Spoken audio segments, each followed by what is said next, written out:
What is up, guys? Johnny01 here with another FIFA 16 tutorial. I already have a whole bunch of different tutorials in FIFA 16, so make sure to check those out after this video. But this one's going to be focusing on crossing and heading. The first thing you got to know is to be aware that the goalkeeper does rush out in FIFA 16.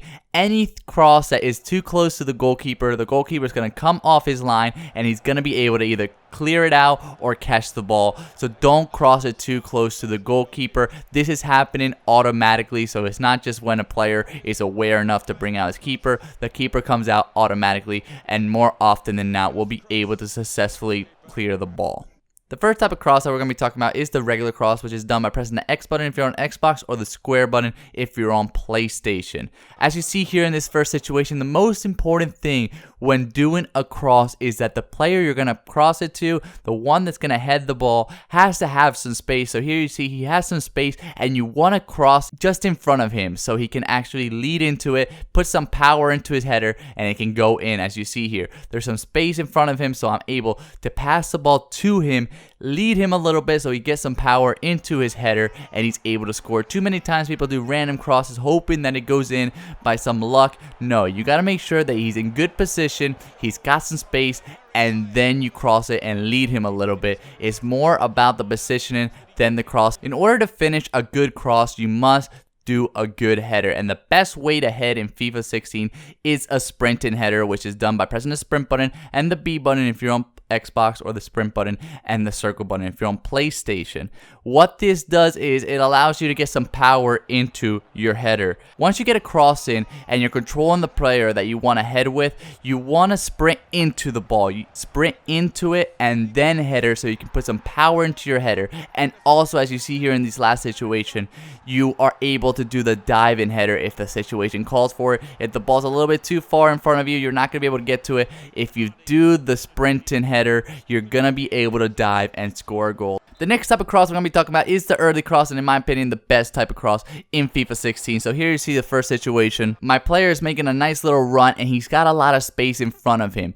And in order for me to lead him with a perfect cross, you want to do the early cross by pressing the L1 and the square button, or the LB and the X button if you're on Xbox. This way you lead him more than you would. You must have a lot of space in front of him. He's making a nice run. You do this move, you lead him, and he's able to take advantage. Here we got another situation. Once again, he's making a great run. Whenever you see that, when there's a lot of space in front of the person that you want to pass to, do the early cross, get it into him, make sure to lead him. When you do the early cross, they expect them to be making a run, so they do lead them even more than a regular cross. So you don't really have to worry too much about aiming to lead. It usually will do it automatically, and that way you can get some power into it and he's able to score. As you see here in these situations, it's also very important with any type of cross in FIFA 16, guys, that you realize that it doesn't just have to be a header goal.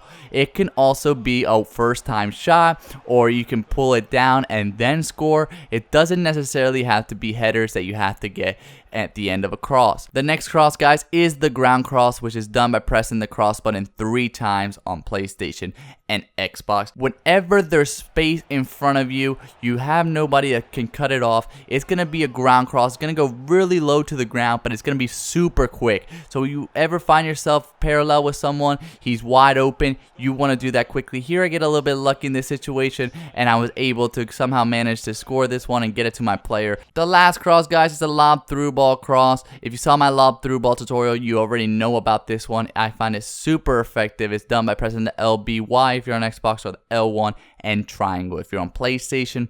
This move is very similar to the early cross in that it leads your player whenever there's space in front of you. As you see here in this first situation, there's space in front of you, so you can do this, so it'll lead him and he'll be able to get it in perfect position for him to put some power into the shot. The difference between this and the early cross is usually this one goes a little bit lower and gets to your player a little bit faster. So if the distance isn't too great, I would recommend doing the lob through ball cross. If the distance is a little bit bigger, like the second example of the early cross, then you want to do the early cross. So if it's a long distance, do the early cross. If it's short and you want to get the ball to him quickly, you do the lob through ball cross. But that's basically it, guys. I hope you guys liked this tutorial. If you did, please leave a like, comment, and share with all your friends. If you want to see all my other tutorials, defending, attacking, dribbling, click on the left. If you want to see my Ultimate Team tip videos, click on the right, and down below to subscribe so you don't miss out any future tutorials or tip videos. Thanks, guys.